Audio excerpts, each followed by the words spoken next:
Sa mga lahat ng pumirma dyan, we hope na nung pumirma kayo ay alam nyo ang detalye patungkol dito.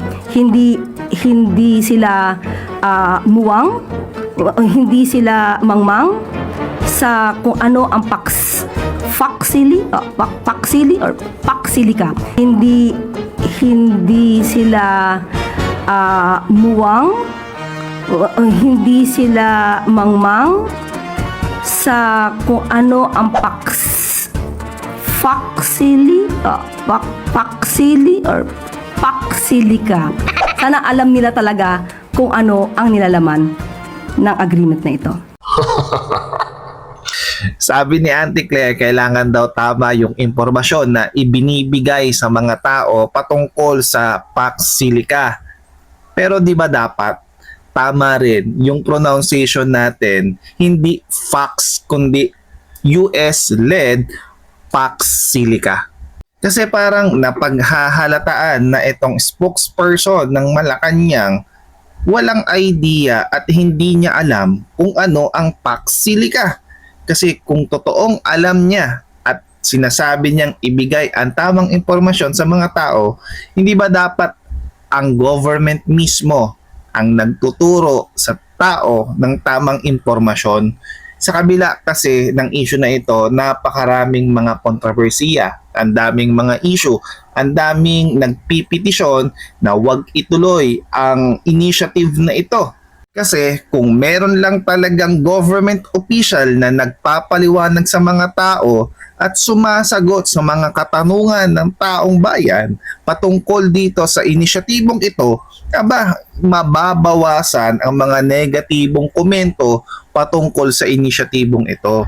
Dahil nga itinatago ninyo yung impormasyon, dahil nga hindi transparent ang inisyatibong ito, dahil nga maraming issue ang hindi pa sinasagot ng ating gobyerno, kaya mas lalong lumalala ang mga negatibong kaisipan ng mga kababayan natin patungkol dito. O Auntie Claire, baka hindi mo pa nalalaman na may mga katutubo tayo na inooperan ng ating gobyerno na ibenta ang kanilang mga lupain or yung mga agricultural land at kinatitirikan ng kanilang bahay sa murang halaga at presyo nito. Dahil meron tayong ilang mga kababayan at ilang mga katutubo na hindi nakakaintindi o hindi nakakabasa ng mga notices na ipinapadala sa kanila, sinasamantala naman ito para ibagsak ang presyo ng kanilang mga lupain at ari-arian. At maraming kababayan tayo diyan mismo sa Tarlac ay tumututol sa inisyatibong ito dahil yung iba nga naman sa kanila ay matagal nang nakatira dyan. At yung mga lupain ginagamit para sa agrikultura. Sa Binyayan, Sitio Binyayan 1962 po nandito na kami. Ngayon po, basta-basta nyo lang kukunin yung lupa namin. Sa inyo kami po dadalhin. Dadalhin nyo kami po sa ano? Sa impyerno. May mga kinausap na ho ba sila sa inyo? Wala silang kinakausap, basta papasukin po yung ano, area. Ay, sana po naman, yung huwag payagan yung mga BCDA na kunin yung lupa namin. Paano naman po kami, yung mga anak namin, kaliliit nila. Saan po kami idadala? Tulad po ng kabuhayan namin, yung mga lupa namin. Maawa naman po sana yung gobyerno. Huwag naman po sana payagan na kunin yung lupa namin dito. Tulad po yan, ang dami-dami namin. Saan kami ililipat? Kawawa naman po kami. Nabasa nyo na po ito, Tay? Hindi po. Binasa na lang po yan.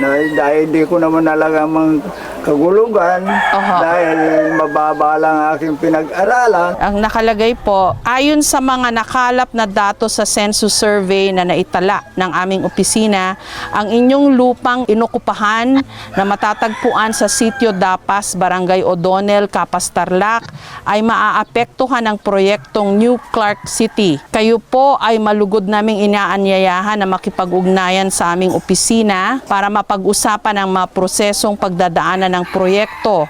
Inaalok na rin daw bilhin ang kanilang sakahan. Sa tingin niya'y bagsak presyong halaga. Sinabi ho ba sa inyo kung magkano po? Pinadala sa akin yung bawat isang hektarya sa lupa 300. Yan ay isa lang issue na hanggang ngayon ay hindi pa nasasagot ng ating gobyerno. Kaya Auntie Claire, bilang spokesperson ng Malacanang, ipagtanggol mo ang inisyatibo na Pax Silica, hindi Paxili or Paxilica.